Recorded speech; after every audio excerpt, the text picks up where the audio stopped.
सावन में कांवर बनवाई हो हम तो बाबा धाम जाई। सावन में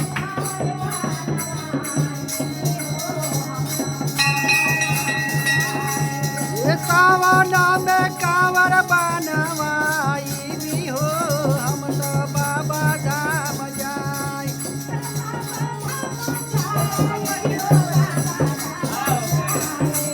बाबा धाम जाई हो बाबा धाम जाई।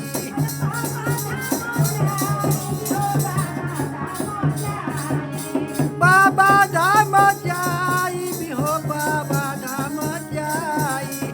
सावन में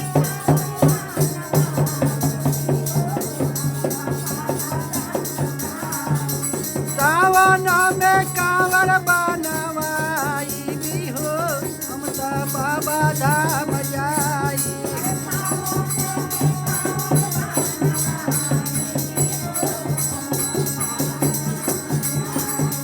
सावन में कांवर बनवाई हो हम तो बाबा धाम जाई।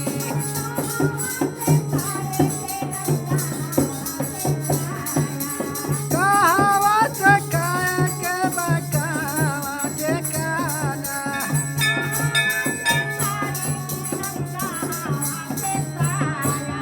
कहावत साड़ी की नबी कहवा से साया।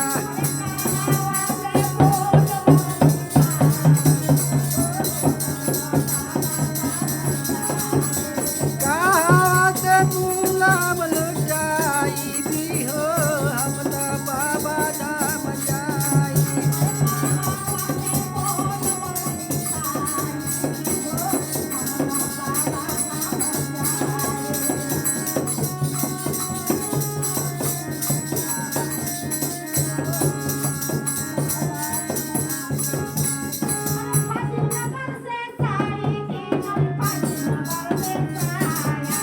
फाजी नगर से साड़ी की नबी फाजी नगर से साया।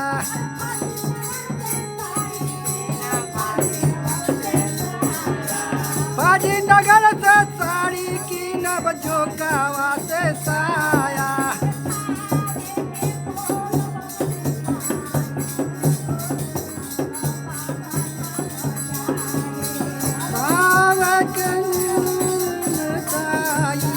हो हम तो बाबा धाम जाई।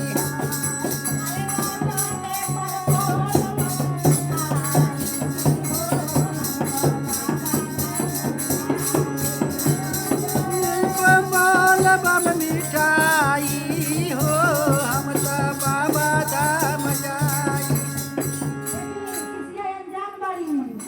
बाबा धाम चलो तारी तई चाची बहनी कहनी हलो कि फाजिया नगर से साड़ी किन लियो आ फाजी नगर से साया आ जाके थावे में बोल मछरा पर लिखा लियो तबे जइहो। हाय हाय हाय हाय लौटानी करेली माता जी लौटानी करेली ई सुल्तान ध्यान बड़ी बतिया सुन। हाजी हाजी अरे थावे में बोल लिखा